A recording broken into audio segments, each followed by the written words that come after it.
Hello friends, welcome to my channel success fibre classes. आप सब कैसे हैं? तो आप लोगों की डिमांड थी कि मैम एक बार चंडीगढ़ एनटीटी में जो साइंस के क्वेश्चन पूछे गए हैं तो उसका रिव्यू दे दीजिए कि कौन से टॉपिक से क्वेश्चन बना है। तो आज हम उसी के बारे में बात करेंगे। तो यहाँ पर मेरे पास में, जैसा कि आप स्क्रीन पर देख पा रहे हैं, ये चंडीगढ़ एनटीटी का पेपर है जो कि 7 अप्रैल को हुआ था। ये टेलीग्राम ग्रुप है हरियाणा जॉब का, उस पर ये शेयर किया हुआ है। तो इसमें जो सबसे पहला क्वेश्चन है, किस टॉपिक से पूछा गया है ये बताना था आपको। Which of the following is not a micronutrient, कि इसमें कौन सा माइक्रोन्यूट्रिएंट है वो नहीं है, यानी इसमें आपको मैक्रोन्यूट्रिएंट है वो बताना था।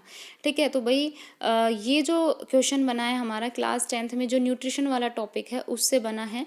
माइक्रोन्यूट्रिएंट और मैक्रोन्यूट्रिएंट है, ये कुछ न्यूट्रिएंट दिए हुए हैं तो वो आपको अच्छे से याद होने चाहिए। ठीक है, तो क्लास 10th का जो न्यूट्रिशन वाला टॉपिक है उससे पूछा गया है। नेक्स्ट क्वेश्चन है कि यहाँ पर आपको अर्थवॉर्म में एक्सक्रिएटरी ऑर्गन बताना था। तो ये वाला जो क्वेश्चन हमारा बना है क्लास 10th में ही, जो एक्सक्रिएशन आता है हमारा। ठीक है, मतलब जब हम ह्यूमन की फिजियोलॉजी पढ़ते हैं तो उसमें जो एक्सक्रिएशन टॉपिक आता है उससे ये पूछा गया है।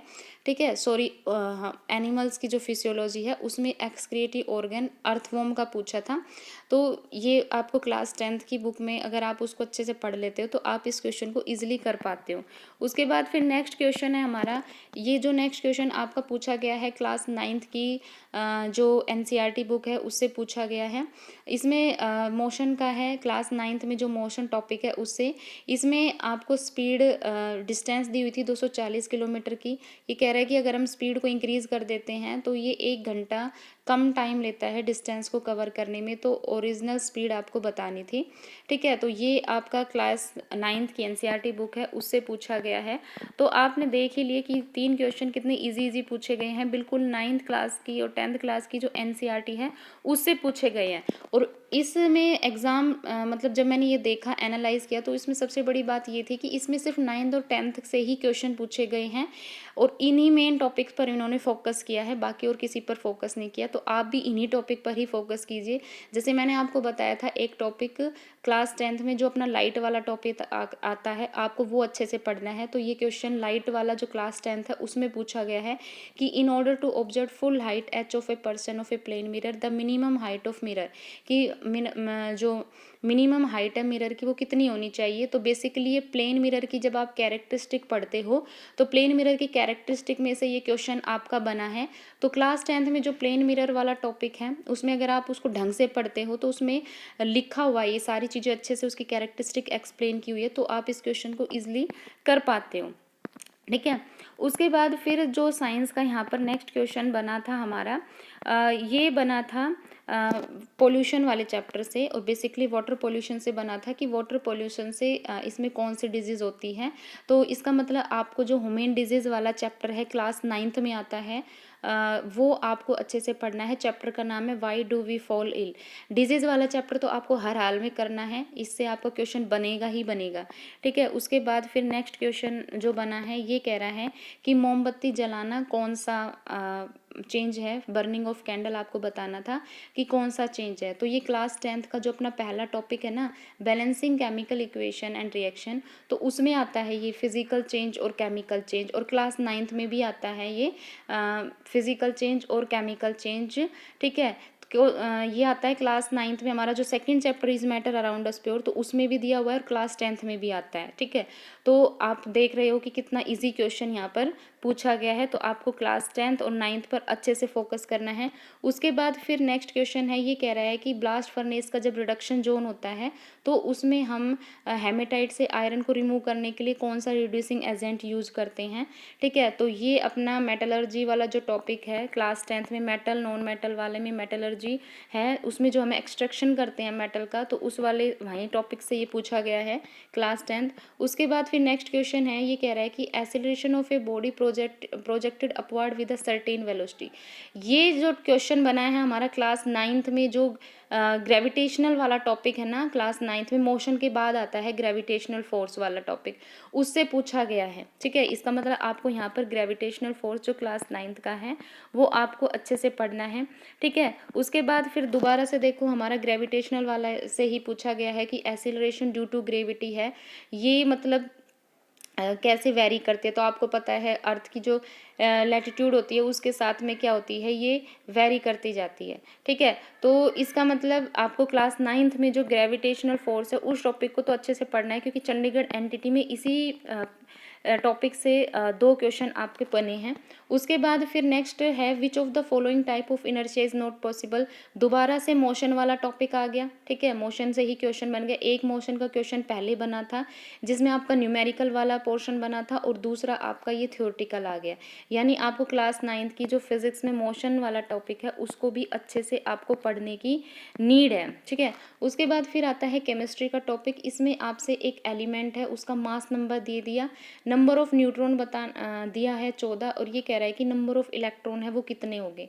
ठीक है, तो भाई ये आइसोटोप हमारा जो आता है, आइसोटोप वाला टॉपिक आपको पढ़ना है। ये क्लास 9th में है आइसोटोप। ठीक है, वहाँ से आपको पढ़ना है क्लास 9th के अंदर। ठीक है, आई थिंक ये पीरियोडिक टेबल वाले एक बार चैप्टर है, आप उसमें देख लीजिए, इजी है, कुछ नहीं करना, नंबर ऑफ इलेक्ट्रॉन निकालने हैं। तो हमें पता है मास नंबर में से जब हम प्रोटॉन माइनस करते हैं तो वो हमारा क्या बनता है, नंबर ऑफ इलेक्ट्रॉन आते हैं। हमें पता है नंबर ऑफ प्रोटॉन और न्यूट्रॉन इक्वल होते हैं, तो 27 में से 14 घटा दो 13 आ जाएंगे। बट इसने 3 प्लस के लिए पूछा है, यानी आपको 3 इलेक्ट्रॉन अभी और एलिमिनेट करने हैं। ठीक है, केमिस्ट्री में प्लस का मतलब होता है हमेशा माइनस करना है, तो 13 में से 3 और माइनस कर दो, कितने आ जाएंगे, 10 इसका आंसर आ जाएगा। ठीक है, तो क्लास 9th का टॉपिक है, उसको अच्छे से पढ़ लेना। उसके बाद फिर ये कह रहा है कि बोमन कैप्सूल और ट्यूबल टुगेदर मेक ए। ठीक है, कि बोमन कैप्सूल और जब ट्यूबल आपस में मिल जाती है तो उसको हम क्या बोलते हैं। तो ये टॉपिक हमारा जो ह्यूमन फिजियोलॉजी में जो हम एक्सक्रिएटरी पढ़ते हैं, तो किडनी का जब हम पढ़ते हैं ना पूरा स्ट्रक्चर किडनी का, तो उसमें से ये पूछा गया है ना। तो इसका मतलब आपको क्लास 10th में जो ह्यूमन फिजियोलॉजी है, बेसिकली डाइजेस्टिव सिस्टम, क्योंकि आगे डाइजेस्टिव का भी पूछा गया इसमें। ठीक है, एक्सक्रिएटरी आपको अच्छे से पढ़ना है, एक्सक्रिएटरी वाला। ठीक है, एक्सक्रिएटरी से ही यहाँ पे 2 टॉपिक पूछे गए, एक तो एक्सक्रिएटरी एनिमल्स में पूछा था, और यहाँ पर ये इसका कम्बिनेशन है आपको पूछा गया है। ठीक है, उसके बाद फिर यहाँ पर देखो, यहाँ पर आपको और बताने थे कि किस में कौन सा इनकरेक्टली मैच है। ठीक है, तो ये हमारा जो मेटल और नॉन मेटल में जो और है ना, उससे आपको अच्छे से पढ़ना है। क्लास 10th में मेटल और नॉन मेटल और जो मेटलर्जी है उसको आपको उस टॉपिक को अच्छे से पढ़ना है। इसी से ही बेसिकली 2 क्वेश्चन है वो बने हैं। और फिर ये है हमारा टॉपिक, ये पूछा गया है डाइजेस्टिव सिस्टम से। तो इसमें ना आपको मतलब ये करना था, मैच करना था। ठीक है, कौन सा एंजाइम कहाँ पर होता है। तो आपको पता है कि जो अमाइलेज होता है वो हमारा सलाइवा में होता है। ठीक है, स्टमक जो होता है उसमें हमारा पेप्सिन होता है, लीवर होती है उसमें क्या होता है, हमारा बाइल जूस होता है, और स्मॉल इंटेस्टाइन में ट्रिप्सिन होता है। तो जितने भी हमारे डाइजेस्टिव सिस्टम क्लास 10th में आता है, डाइजेस्टिव सिस्टम, उसमें जितने भी एंजाइम्स हैं आपको वो अच्छे से पढ़ना है कि स्टमक में कौन सा एंजाइम होता है, स्मॉल इंटेस्टाइन में कौन सा एंजाइम होता है। तो ये सब आपको अच्छे से पढ़ना है। उसके बाद नेक्स्ट है यहाँ पर एक पी और क्यू के बीच में रिएक्शन हो रही है, आर मिल रहा है। ये कह रहा है कि पी इलेक्ट्रॉन को लूज करता है, क्यू इलेक्ट्रॉन को है वो गेन करता है। तो ये कह रहा है कि ऐसा किस कारण हुआ, तो इसमें से कौन सा सत्य नहीं है। तो आपको भाई ये वाला जो टॉपिक है वो क्लास 9th में अपना आता है ना, ये जितने भी इलेक्ट्रॉन वाइफ पीरियोडिक प्रॉपर्टीज़ वाले चैप्टर हैं वो आपको अच्छे से पढ़ना है। ठीक है, उसमें उनकी पीरियोडिक प्रॉपर्टीज़ आती है, कैरेक्टरिस्टिक आती है। ठीक है, तो आपको वो अच्छे से पढ़ना है।